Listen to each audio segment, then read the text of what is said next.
నమస్తే, welcome to గాంధీవం.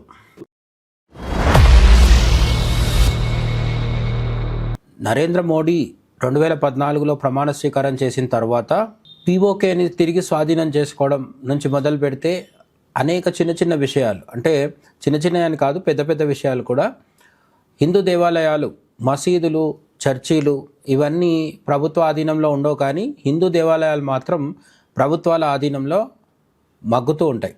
కాబట్టి హిందూ దేవాలయాల్ని ప్రభుత్వ ఆధీనంలోంచి బయటకు తీసుకురావాలనే డిమాండ్ కావచ్చు, పీఓకేని తిరిగి స్వాధీనం చేసుకోవాలనే డిమాండ్ కావచ్చు, ఇలాంటి అసంపూర్తిగా మిగిలిపోయిన అనేక డిమాండ్లు హిందూ ఓటర్ల నుంచి నరేంద్ర మోడీ ప్రభుత్వానికి ఎదురవుతూనే ఉంటాయి. అయితే నరేంద్ర మోడీ చేయని పనులు కాకుండా చేసిన పనులు చూసినప్పుడు కూడా మనకు అనేక చారిత్రకమైన నిర్ణయాలు కనిపిస్తూ ఉంటాయి. డిమానిటైజేషన్ నుంచి మొదలు పెడితే, జిఎస్టీ బిల్లుతో మొదలు పెడితే, ట్రిపుల్ తలాక్ కావచ్చు, ఆర్టికల్ 370 కావచ్చు, అయోధ్య భవ్య రామాలయ నిర్మాణం కావచ్చు, ఇటువంటివన్నీ కూడా నరేంద్ర మోడీ ప్రభుత్వం చారిత్రాత్మకంగా, సాహసోపేతంగా చర్యలు తీసుకుంటూనే వస్తుంది, నిర్ణయాలు తీసుకుంటూనే వస్తుంది. అందులో కొన్నిటి వల్ల రాజకీయ లబ్ధి జరిగి ఉండొచ్చు, కొన్నిటి వల్ల జరగకపోవచ్చు. అయోధ్య రామాలయం నిర్మించిన తర్వాత జరిగిన పార్లమెంట్ ఎన్నికల్లో 400 సీట్లు అనుకుంటే 240 మాత్రమే వచ్చాయి. అయినప్పటికీ 500 సంవత్సరాలుగా ఎదురుచూస్తున్న రామజన్మభూమి వివాదానికి ఎట్టకేలకు నరేంద్ర మోడీ పరిపాలన కాలంలోనే ముగింపు పలికి ఆలయాన్ని నిర్మించుకొని ఇప్పుడు కోట్లాది మంది దర్శించుకోవడం కూడా జరుగుతుంది. ఈ విధంగా లాభ నష్టాలతో సంబంధం లేకుండా నరేంద్ర మోడీ చారిత్రక నిర్ణయాలు, రాజకీయ నిర్ణయాలు, అలాగే పార్లమెంటులో తీసుకోవాల్సే నిర్ణయాలు కావచ్చు, ఇవన్నిటిని కూడా వ్యూహానికి అనుకూలంగా, అలాగే ఎదురవుతున్న సవాళ్ళకు, అంటే కరోనా కావచ్చు, ఇప్పుడు వస్తున్న యుద్ధాలు కావచ్చు, యుక్రెయిన్ రష్యా యుద్ధం, ఇరాన్ అమెరికా ఇజ్రాయెల్ యుద్ధం కావచ్చు, ఇటువంటి, అలాగే ట్రంప్ వేసే టారిఫ్ డ్రామాలు కావచ్చు, ఇవన్నిటి నేపథ్యంలో కొన్ని పనులు చేయలేకపోయినప్పటికీ చారిత్రక పథకాల అమలు ఇవన్నీ జరుగుతూనే వస్తున్నాయి. ఇదంతా ఇప్పుడు ఎందుకు చెప్పుకుంటున్నామంటే, నరేంద్ర మోడీ గత 12 సంవత్సరాల కాలంలో, ప్రధానంగా ఒక దశాబ్ద కాలంలో 2014 నుంచి 2026 మధ్యలో తీసుకున్న ఒకానొక ప్రధాన నిర్ణయం, అనేక నిర్ణయాల్లో ఒక ప్రధాన నిర్ణయం ఏంటంటే మహిళా రిజర్వేషన్ బిల్. 33% మహిళలు తప్పకుండా చట్టసభల్లో ఉండాలి అని చెప్పే నిర్ణయాన్ని బిల్లు రూపంలో గతంలో పాస్ చేయడం జరిగింది. అయితే ఇది పూర్తి స్థాయిలో అమలవ్వడానికి ఇంకా కొన్ని అడ్డంకులు ఉన్నాయి. పార్లమెంట్లో మరింత చర్చ జరగాల్సి ఉంది. అలాగే ఉభయ సభల్లో ఇది సంపూర్ణమైన మద్దతు పొంది అమల్లోకి రావాల్సిన అవసరం ఉంది. అయితే ఇక్కడే మన ప్రతిపక్షంలో ఉన్న కాంగ్రెస్ కావచ్చు, సమాజ్వాదీ పార్టీ కావచ్చు, ఆర్జేడీ కావచ్చు, అంటే లాలూ ప్రసాద్ యాదవ్ పార్టీ కావచ్చు, వీళ్ళు చేస్తున్న డబుల్ గేమ్ కనిపిస్తుంది. 2023లో ఒక మాట మాట్లాడి ఇప్పుడు ఒక మాట మాట్లాడుతూ రకరకాల ఆప్టిక్స్, అంటే డ్రామాలకే పరిమితం అవుతున్నారు తప్ప నిజంగా మహిళా సాధికారతకి ఏమాత్రం సహకరించడం లేదు. అది మనకు అర్థం కావాలంటే కొన్ని వివరాలని మనం ఇప్పుడు లోతుగా అధ్యయనం చేయాల్సి ఉంటుంది.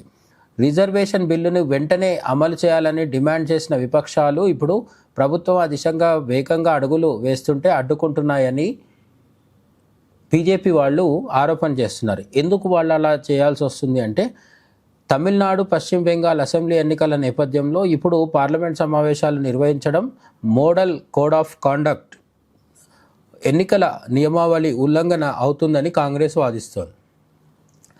ఏప్రిల్ 29 వరకు, అంటే ఈ నెల మొత్తం కూడా ఎన్నికల కోడ్ అమల్లో ఉంటుంది కాబట్టి బిల్లుకు సంబంధించిన చర్చలు జరపకూడదని కాంగ్రెస్ పట్టుబడుతోంది. అంటే ఈ నెల 29 వరకు ఈ మహిళా రిజర్వేషన్ బిల్లుకు సంబంధించిన ప్రక్రియ మొత్తాన్ని వాయిదా వేయాలనేది కాంగ్రెస్ ఉద్దేశం. అంతేకాకుండా నియోజకవర్గాల పునర్విభజన, డీలిమిటేషన్ అంటాం కదా, దీంట్లో కూడా సీట్ల సంఖ్యను పెంచడం వల్ల దక్షిణ భారతదేశం అలాగే ఈశాన్య రాష్ట్రాలకు నష్టం జరుగుతోందని జైరాం రమేష్ ఆందోళన వ్యక్తం చేశారు.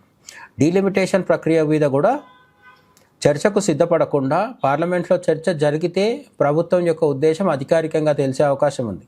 ఇప్పటికే కేరళలో ఎన్నికల సభలో నరేంద్ర మోడీ స్పష్టం చేయడం జరిగింది, దక్షిణ భారతదేశానికి నియోజకవర్గాల పునర్విభజన జరిగిన తర్వాత కూడా సీట్ల సంఖ్య విషయంలో ఎటువంటి నష్టం జరగకుండా బీజేపీ చూస్తుంది, నరేంద్ర మోడీ సర్కార్ జాగిన చర్యలు తీసుకుంటుందని హామీ ఇవ్వడం జరిగింది.